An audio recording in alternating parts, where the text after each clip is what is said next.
On to the Alabama defense. Please like the video, share the videos out on social media, because if you enjoy the content, others will as well. So please bring them in by sharing the videos out on social media. We've got Stephen M. Smith on the line from Touchdown Alabama, breaking down Bama position by position.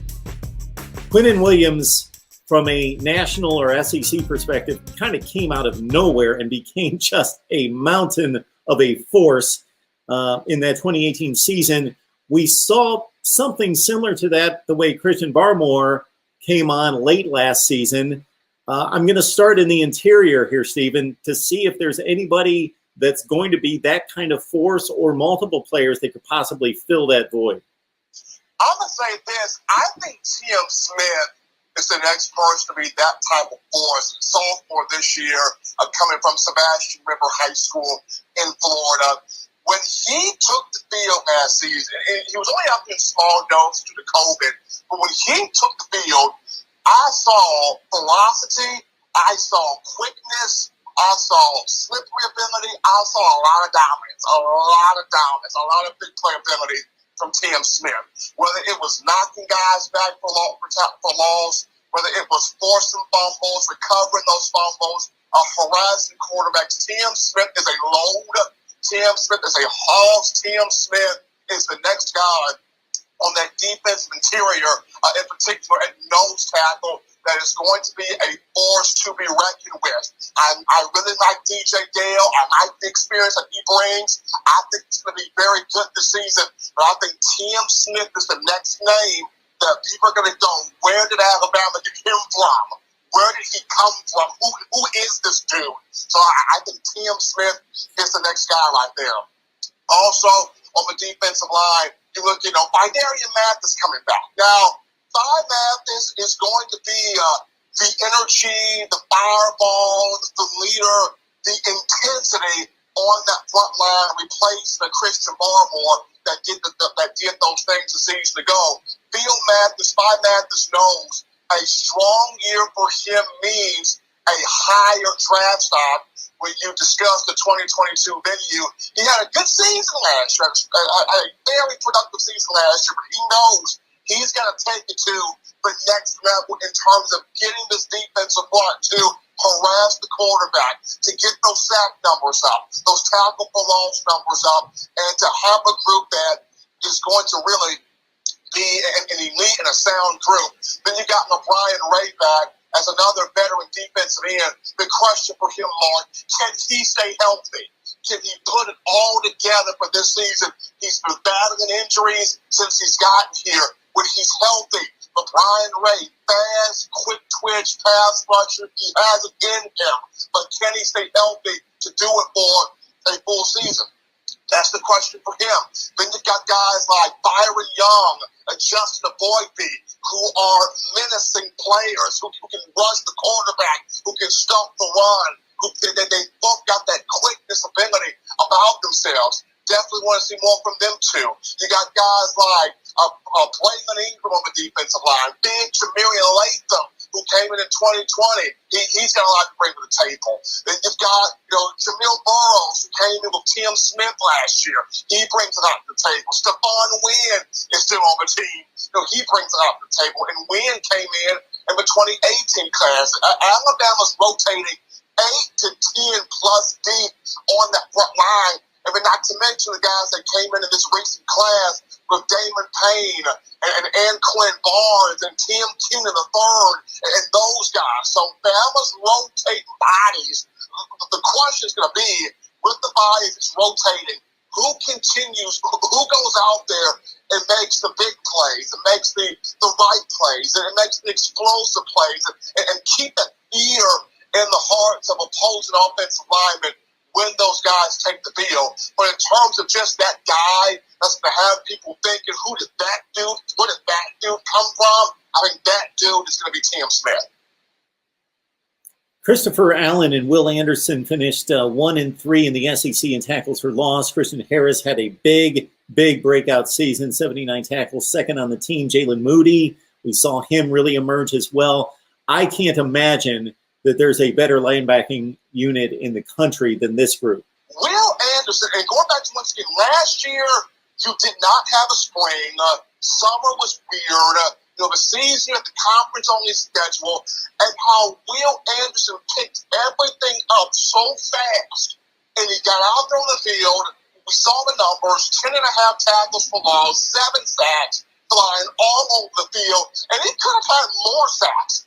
That's crazy to think about. If he would have finished on some plays early on in the season in matchups against Missouri and Ole Miss, Texas A&M, and Georgia, if he would have finished on some plays, Mark, this is a young man that could have easily had 14 to 15 sacks the season ago.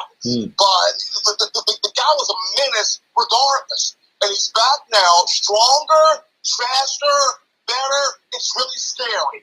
And then again, you have a Chris Allen who's a menace. And last year, I think people finally saw why Alabama went out there and got this young man from Baton Rouge, Louisiana, in the 2017 class. When Chris Allen is healthy, he is tough to deal with.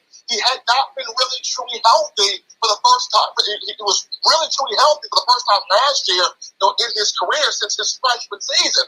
And Chris Allen, 13 tackles for loss, had 6 sacks, was getting after the quarterback, was getting after running backs, and now another year where fully healthy, peak power, peak strength, he's added more speed to his game. That's going to be difficult to deal with. And of course, your 2 inside guys, when you talk to Christian Harris, who, last season, the numbers he put up, 79 tackles, running all over the field. He spoke about all spring. This is his defense. He's running it. He's operating it. He's orchestrating it. But Saban wants Christian Harris to play that weak side linebacker role because he wants him to have that see ball, get ball mentality. So who plays next to him as the middle Mike linebacker, making the calls is going to be very important. And you got 3 guys in here. When you look at Jamin Moody, who played well last year down the stretch, especially filling in for Christian Harris against Arkansas, he's got talent. He can go sideline to sideline. He can stick his nose in to make plays. Had a really good spring game. Then you bring in Henry Toto, the transfer from Tennessee, had 2 really good years for Volunteers. 148 career tackles, 15 of those for loss, flies around the field. You got that young man, and then you got Shane Lee, who people have kind of forgotten about since his freshman year. He had a good freshman year. The thing about Lee is, has he gotten more fluid in his hips? Has he gotten faster going sideline to sideline? Now, I think with having Dr. Matt Ray, the speed doctor, as one of your guys in the strength and conditioning program, I think Shane Lee has gotten better. When you look at just that linebacker room, Mark, the depth and the leverage that Bama has, it's just insane. And then just go back to the outside linebacker room, you still have Drew Sanders that people have been talking about. Is it his time to come up? You got Chris Glaswell, who had a monster spring game. 5 tackles, 3 of those for loss, 3 sacks, a forced fumble. You bring in a Dallas Turner from this recent signing class. You got Quandarius Robinson in here. Just body on body on body when you look at this linebacker room. Stephen M. Smith of Touchdown Alabama breaking down the Tide for us as we get close to August camp. SEC Media Days coming up before that, just a few weeks away. And we are running through the defense with Stephen. You can catch him on a show, In My Own Words, every Monday, Wednesday, and Friday. We encourage you to do that every Monday, Wednesday, and Friday right here on YouTube at 6 Central. Talk Tide football with Stephen right there. In the absence of Patrick Surtain, Josh Jobe takes over as the number 1 corner. The star rankings on every unit, every position, both sides of the ball is never in question. But am I wrong in saying that cornerback's a bit of a question mark? You're not wrong. You're not wrong in saying that, Mark. Here's the thing here. It's because of the fact that the technique that Patrick Surtain played with last year, the technique, the IQ, the physicality he played with, and of course we know where he got that from his father. Patrick Surtain Sr. played 11 years in the NFL, so we understand the genetics there. So this year's group of corners, Josh Jobe has all the talent in the world. The thing with him is his technique. Can he put the entire technique together? There are times where his passion bleeds into him being sometimes overly physical, overly handsy. And he gets called for pass interference, and he gets called for defensive holding, and it frustrates him. It frustrates Nick Saban at times. We know it frustrates the fans. So for Josh Jobe, can he put it all together in terms of his technique? Because if he can, Mark, this is another early round, first round defensive back coming out of the Crimson Tide. So behind him, you got Jamin Davis, who is right now holding to that other starting corner spot opposite Jobe. Now, Armour Davis, he came in the 2018 class with Jobe and Surtain. And I remember when Armour Davis came in from Mobile, Coach Saban was more so higher on him than Surtain and Jobe. He loved the size of Armour Davis, the length, the athleticism, the speed, the intelligence, the ball skills. He was head over heels for Armour Davis. Unfortunately, the young man got hurt prior to the 2018 season. And when you get hurt, Mark, we know what happens. You get recruited over. You get 1 and 2 and 3 recruiting classes stockpiled on top of you, and you have to dig your way out of it. And thankfully for JAD, he dug his way out of it. He's put himself in position to have a strong year, have a good year for the first time as a starter here in this defensive back room. But you look at a Kool-Aid McKinstry, 5-star from Pinson Valley High School in the Birmingham area. Everybody's talking Kool-Aid.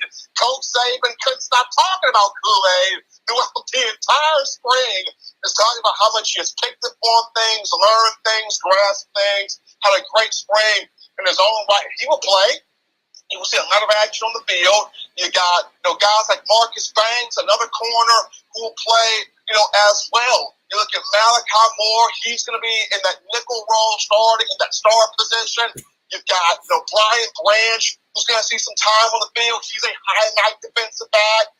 You got DeMarco Hellams and Jordan Battle will be your 2 starting safeties. Those are 2 killers there in the back of your defense, film junkies that can cover, as well as Larry the Wood. But once again, Mark, going back to your thought about the 2 corners, it's going to be interesting here when you look at Jobe and Jamin Davis.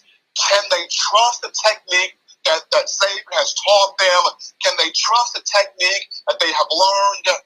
If they can do that, and if they can play within themselves and not panic on plays. There have been moments where Josh Jobe has panicked at times. Can you trust the technique and not panic? That's the big thing at both corner spots. And, of course, Malachi Moore led the team with 3 interceptions last year. And, as you mentioned, Jordan Battle, just a game-ready guy that is a tremendous leader in the defensive backfield at safety. All right, Stephen, that typical Alabama bugaboo of field goal kicking, completely non-existent last year with Will Reichard. Perfect, 14 for 14. He's back. The punting has been decent, but certainly not up to the J.K. Scott standards of a few years ago. Set us up on special teams. Well, Alabama fans are happy that they do not have to do the crazy rituals for the field goals anymore. They are happy that they don't have to drink tequila and say swear words. Trying to understand, can a kicker finally come to the program? Will Reichard solved that a season ago. Made all 14 of his attempts. Made all 84 of his extra point tries. So very happy to have him back for his junior campaign. When you size up the punting here, you've got some guys in here. Todd P-Ryan's in here. We saw what he did as a freshman walk-on in 2019 of his 13 punts. Averaged 44.7 yards per boot. So we saw he's got the potential to really, really do it and get the job done. Did not play at all last year just due to Bama had Charlie Scott, the transfer from Air Force, in here.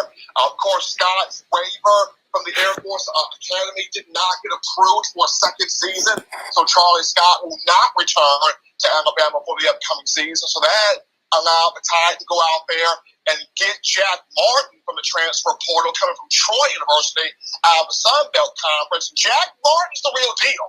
I mean, this is somebody that averaged well over 40 yards a punt a season ago, had I think 13 punts that dropped inside the 20-yard line, 13 punts that he forced opponents to fair catch the ball. He had 8 punch, travel, 50-plus yards. So Jack Martin's the real deal.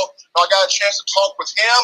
He's excited to be at Alabama. His goal is to win the Ray Guy Award. His goal is to be first-team All-SEC, first-team All-American. So you got a punter coming in here who has his mindset on really helping Alabama win, have some individual goals in mind for himself, and hopefully go play in the NFL. And Alabama has also brought in a commitment from an Australian punter who was originally committed to Ole Miss. He's chosen Alabama by the name of James Burnip at 6'6".